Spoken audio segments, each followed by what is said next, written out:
তোমরা যারা আজকে মিথ্যা নিউজ করতেছো যে বাংলাদেশে সংখ্যালঘুদের উপরে নির্যাতন হচ্ছে, আগে নিজেদের চরকায় তেল দাও। গুজরাটের কসাই মোদী সরকার প্রকাশ্যে মুসলমানদেরকে হত্যা করেছে।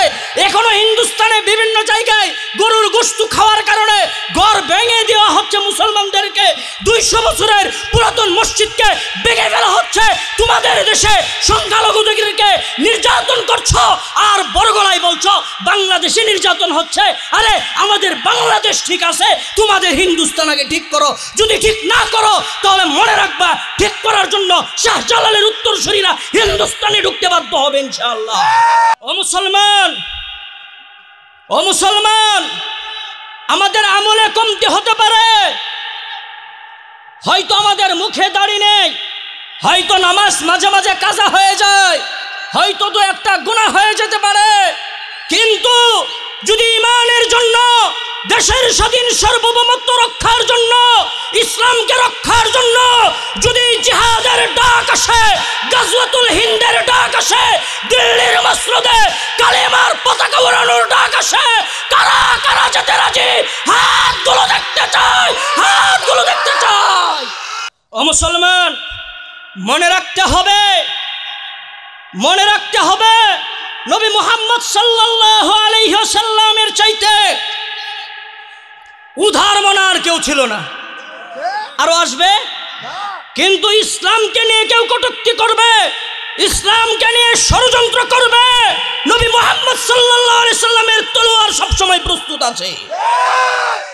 এই জন্য মেরে মোহতারাম ভাইও, যেই বাংলাদেশের মানুষ 1971 সালে রক্ত দিয়েছে বাংলাদেশের স্বাধীন সার্বভৌমত্ব রক্ষার জন্য, শাসন শোষণ থেকে বেঁচে থাকার জন্য, সেই বাংলাদেশের মানুষ প্রয়োজনে এই বাংলাদেশ 93% মুসলমানের দেশে, ইমানদারদের দেশে, যদি ভারত সরকার হিন্দুত্ববাদী, উগ্র এই হিন্দুত্ববাদী ভারত মোদী সরকার চোখ রাঙিয়ে কথা বলে, সেই চোখ তুলতেও জানে। কথা বলেন, মুসলমান কখনো বেঈমানকে ভয় পায় না। ভয় পায়? হযরত খালিদ রাদিয়াল্লাহু তাআলা আনহুকে জিজ্ঞেস করা হলো, কি ব্যাপার, আপনি যুদ্ধের মধ্যে গিয়ে, জিহাদের মধ্যে গিয়ে একের পর এক কল্লা ফালাইয়া যান, ব্যাপার কি আপনার একটু ভয়ও লাগে না, ক্লান্তিও লাগে না? এবার উনি বলেন, আমি যখন কাফেরদের বিরুদ্ধে জিহাদে নামি, তখন আমার দিলের ভিতরে কাজ করে যাদের ঈমান আছে তারা জিন্দা, যার ঈমান নাই তারা হলো মুর্দা। কাজেই আমি জিন্দা হইয়া হাজারো মুর্দার কল্লা ফালাইতে বিন্দু মাত্র আফসোস হয় না। কথা কন না কেন? এই জন্য মেরে মোহতারাম ভাইও, আমাদের বাংলাদেশ সম্প্রীতির দেশ। এই বাংলাদেশে মুসলমান থাকবে, হিন্দু থাকবে, বৌদ্ধ থাকবে, খ্রিস্টান থাকবে, প্রত্যেকেই প্রত্যেকের ধর্ম স্বাধীনভাবে পালন করবে। আমাদের দেশ নিয়ে নাক গলানোর দরকার নাই, কারণ গত 16 বছর যেমন শ্বশুর বাড়ি হিসেবে বিভিন্ন তুহফা পাইছেন, তুহফা বন্ধ হয়ে গেছে, এই জন্য ষড়যন্ত্র শুরু করছে। কথা কন না কেন? কাজেই 16 বছর মানুষ মুখ বন্ধ করে ছিল। মনে রাখতে হবে 24-এর গণঅভ্যুত্থানে আজকে ইমানদারদের মুখ চালু হয়েছে। কথা কন না কেন? কাজেই আমরা কারো সামনে মাথা নত করব না, মাথা নত করব না। 1450 বছর আগে নবীজি সাল্লাল্লাহু আলাইহি ওয়াসাল্লাম গাজওয়াতুল হিন্দের ডাক দিয়ে গেছেন। সুবহানাল্লাহ বলবেন না? নবীজি সুসংবাদ দিয়ে গেছেন, নবীজি সুসংবাদ দিয়ে গেছেন যে ভারতবর্ষ মুসলমানরা বিজয় করবে। কাজে নবীজির ভবিষ্যৎবাণী কি মিথ্যা হবে? তোমরা যতই চোখ রাঙানো দাও, হিন্দুস্তানের দাদা বাবুরা, তোমরা যতই চোখ রাঙানো দাও, মনে রাখবা এই মুসলমান জাতি 313 জন হাজার কাফেরের সাথে লড়াই করে বিজয় লাভ করেছে। কাজেই তোমরা সংখ্যায় বেশি হতে পারো, আমাদের সংখ্যায় কম হতে পারি আমরা, কিন্তু আমাদের যে ঈমানের পাওয়ার, আল্লাহর যে নুসরত, আল্লাহর সাহায্যের সামনে তোমাদের কোন ধরনের তন্ত্র মন্ত্র অস্ত্র আমাদের সামনে টিকতে পারবে না ইনশাআল্লাহ। এই জন্য খুব সাবধান, আমরা ঈমানের জন্য জীবন দিতে জানি। কথা বলেন, ঈমানের জন্য জীবন দিতে জানি। হয়তো আমরা নামাজ একটু কাজা হয়ে যায়, কথা বলেন, হয়তো মুখে দাঁড়িয়ে নাই, হয়তো আমরা পাঞ্জাবি পড়ি না, কিন্তু কোরআন হাদিস আর আল্লাহর দিন, আল্লাহর জমিনে কায়েমের জন্য জীবন দেওয়ার ডাক আসলে কেউ করে থাকবে না। থাকবেন? যাবেন সবাই ইনশাআল্লাহ? এই জন্য মেরে মুহতারাম ভাইও, ইমান আনতে হবে, ইমান আনতে হবে সাহাবাওয়ালা ইমান। সাহাবায়ে কেরাম সর্বদাই জিহাদের তামান্না রাখতেন। কি রাখতেন? গড়ের মধ্যে কাতরাতে কাতরাতে মৃত্যুবরণের চাইতে যুদ্ধ করে জিহাদের ময়দানে টুকরো টুকরো হয়ে শাহাদাত বরণ করা হাজার গুণে উত্তম। বিশ্বাস হয় না? আজকের এই দুনিয়া, আজকে মারা গেলে কালকে 2 দিন, আজকে মারা গেলে কালকে 2 দিন। বাংলাদেশে যদি মুগ্ধ আর আবু সাইদ যদি বুক পেতে না দিতেন, তাহলে ফেসিস সরকার পালাইতো না। কথা কন না কেন? কাজে রক্তের নাজরানা দরকার আছে না নাই? রক্তের নাজরানা দরকার আছে। এই জন্য মনে রাখতে হবে, এক আবু সাইদ বুক পেতে দিয়েছে, হাজারো আবু সাইদ আল্লাহ তাআলা মাঠে ময়দানে রেডি করে দিয়েছেন।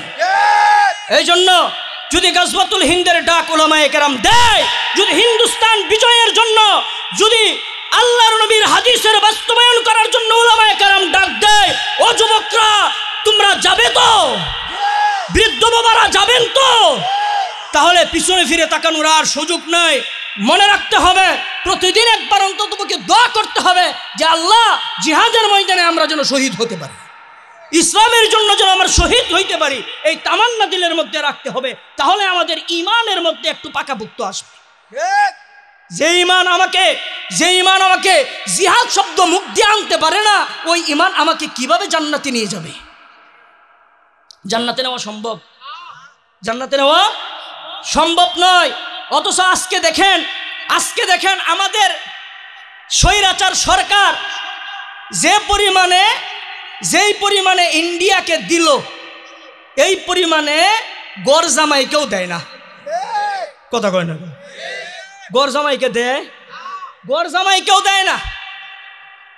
কাজেই আজকে দেখেন কত ধরনের মিথ্যাচার।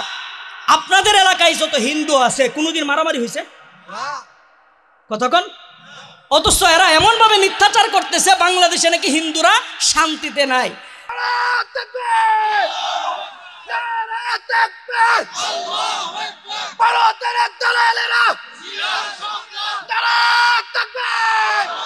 মেরে মুহতারাম ভাইও, দেখেন একটা কথা মনে রাখতে হবে,